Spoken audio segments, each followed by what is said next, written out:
क्या आप मुझे बता सकते हैं meaningful combination of letters is called? Assalamualaikum dosto. I hope you are all doing great and well. This is Mohammed Qureshi, your English tutor, and today I'm going to talk about आज का एक बहुत ही interesting और simple सा सवाल कि word असल में होता क्या है। हर जुबान का बेसिक यूनिट तो होता है, लेकिन क्या हर वर्ड अपने आप में पूरा माना देता भी है या नहीं देता है। आज की वीडियो में हम देखेंगे कि वर्ड की असल में डेफिनेशन होती क्या है। एग्जांपल्स के साथ हम समझेंगे कि वर्ड के बगैर जुबान अधूरी क्यों है। आइए चलिए मेरे साथ इस सफर पे। The language we speak is composed of letters. English language has 26 letters and 5 of these are vowels and other 21 which are remaining are called consonants. W and Y are semi-vowel as we have talked in the previous video. आज हम इस video में बात करने जा रहे हैं What is a word? Word के बारे में हमने इससे पहले वीडियो में मैंने आपको बताया था, एक छोटा सा मैंने आपको हुक दिया था कि word is composed of letters, लेकिन क्या कहीं से भी कोई भी लेटर हम उठाकर जब उसे जोड़े तो वर्ड बन सकता है? तो ऐसा नहीं है। आइए मैं वर्ड की डेफिनेशन आपको बताता हूं। Okay, what is a word? Word is a meaningful group of letters. Word क्या होता है? मीनिंगफुल ग्रुप ऑफ लेटर्स होता है when some letters are placed in proper order. Now you have to memorize and remember this. Placed in proper order यानी कि एक तरतीब के साथ जब लेटर्स को आप रखेंगे तब जाकर एक वर्ड बनता है। ठीक है, they make meaningful word. If they are not placed in order they give no meaning. अगर उनको आप एक तरतीब के साथ ना रखें तो वो कोई माना नहीं देते और उसे हम वर्ड भी नहीं कहेंगे। मिसाल के तौर पर मैं आपके सामने एक वर्ड रखता हूं जो कि 4 लेटर्स पर मुश्तमिल होगा, टी एस ओ पी। अब आप इसे प्रोनाउंस करें टिसोप। क्या पूरी इंग्लिश जुबान के अंदर टिसोप नाम का कोई वर्ड है?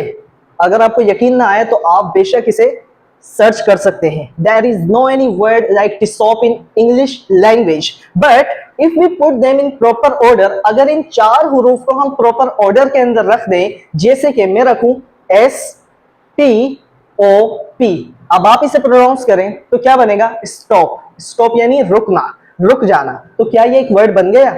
है वही letters 4 T S O P, but इनको प्रॉपर ऑर्डर में रखा तो स्टॉप बना। ऐसे ही अगर मैं S P O T sport, आप देखेंगे कि स्पोर्ट भी एक वर्ड बन गया है। जैसे आपको एक एग्जांपल ग्रुप से टी एस ओ पी, इन 4 लेटर्स से एक वर्ड और बनता है। इन दोनों के अलावा अगर आप इंटेलिजेंट है, मैं ये जानना चाहता हूं कि मेरे व्यूअर्स और नाजरीन अगर इंटेलिजेंट पीपल हैं तो वो मुझे कमेंट बॉक्स में जरूर बताएंगे कि इन्हीं 4 हुरूफ से एक वर्ड और बनता है, वो क्या है। ये आपका अब होमवर्क है। देखिए मिसाल के तौर पे अगर मैं कहूं कोई भी word mirror, watch, going, quickly, तो क्या ये तमाम वर्ड्स आपस में मिलकर ग्रुप बनाकर आपको मेरी बात समझा पा रहे हैं, या फिर आप किसी को ये वर्ड्स कहकर इस अंदाज में किसी को बात समझा सकते हैं?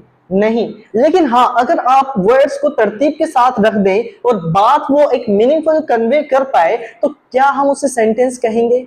तो आज की वीडियो में हम बात करने जा रहे हैं कि असल में सेंटेंस होता क्या है और किस तरह बनता है।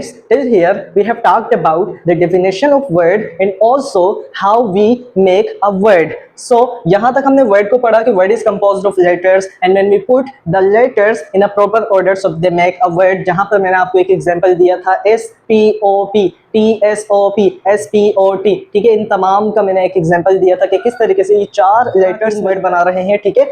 अब देखें क्या है कि अब हम पढ़ रहे हैं सेंटेंस के बारे में, ठीक है। सो सेंटेंस क्या होता है इसके बारे में मैं आपको थोड़ी सी तफसील देता हूं। Briefly if I talk about sentence, so what is a sentence? Sentence is a group of words. जिस तरह हमने वर्ड के बारे में पढ़ा ना कि ग्रुप ऑफ लेटर्स जब बनते हैं तब जाकर एक वर्ड बनता है, ऐसे ही हम पढ़ेंगे कि ग्रुप ऑफ वर्ड्स जब बनते हैं, ग्रुप ऑफ वर्ड्स जब आते हैं, कंबाइंड होते हैं तो एक सेंटेंस बनता है, ठीक है। लेकिन उस सेंटेंस के अंदर एक कंप्लीट मीनिंग होनी चाहिए, कंप्लीट सेंस होना चाहिए। अगर कंप्लीट वहां पर सेंस नहीं है so we can not call it a sentence, ठीक है। इसे हम ऐसा लिख देंगे,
But I have written the definition of sentence. If you want to memorize this easiest and gist definition, so you can memorize, because this one till here, if you see, so this is a gist and comprehensible and easiest definition of sentence. ठीक है, sentence is a group of words having complete sense. अगर आप यहाँ तक इस definition को memorize करना चाहते हैं, याद करना चाहते हैं कि कहीं भी इंटरव्यू में अगर आपसे पूछा जाए तो what is a sentence, तो gist way में अगर आप बताना चाहें तो आप कह सकते हैं sentence is a group of words having complete sense. ठीक है, तो सेंटेंस जो है वो ग्रुप ऑफ वर्ड्स होता है, जैसे कि हमने वर्ड के बारे में पढ़ा था कि ग्रुप ऑफ लेटर्स जब होते हैं तो उसे हम वर्ड कह देते हैं, ऐसे ग्रुप ऑफ वर्ड्स जब आएंगे तब हम कहेंगे कि ये सेंटेंस है. ठीक है, लेकिन उसमें ये जरूरी है कि उसमें एक सेंस हो, उसमें एक बात हमें समझ में आती हो. ठीक है, if words are not placed in proper order they do not give complete sense और मीनिंग. अगर वर्ड्स को प्रॉपर ऑर्डर में ना रखा जाए तो ये कोई मीनिंग कभी भी नहीं देगा और उसे हम सेंटेंस नहीं कहेंगे.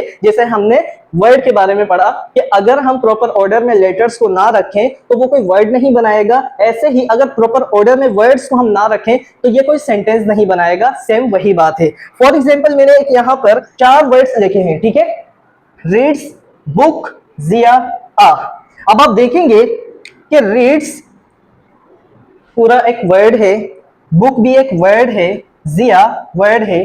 ठीक है, आ यहां पर पूरा एक वर्ड है. ठीक है, लेकिन अगर हम यहां देखें तो ये प्रॉपर ऑर्डर में नहीं है, यानी इसका माना बन रहा है पढ़ता है किताब जिया एक. यहां तक कि ये होना चाहिए था जिया एक किताब पढ़ता है. प्रॉपर ऑर्डर में ऐसे ही होगा, जिया रीड्स अ बुक. बट अगर हम वर्ड्स को प्रॉपर ऑर्डर में ना रखें तो ये कभी भी एक सेंटेंस नहीं बन सकता. जैसे कि प्रॉपर ऑर्डर में यहां पर नहीं रखा गया किसी भी वर्ड को, यानी कि अगर मैं इनकी रिप्लेसमेंट कर दूं इन वर्ड्स को तो ये क्या बनेगा, जिया reads a book. Now you can call it a sentence because it is giving a complete sense. अब आप इसे एक सेंटेंस, एक जुमला कह सकते हैं because इसका एक complete sense अब हमें समझ आ रहा है कि जिया किताब पढ़ता है. ठीक है, लेकिन यहाँ पर ये प्रॉपर ऑर्डर में वर्ड्स नहीं है तो हम इसे सेंटेंस नहीं कहेंगे. हाँ, हम ग्रुप ऑफ वर्ड्स इसे जरूर कह सकते हैं. ओके बेटा, समझ आया यहाँ तक?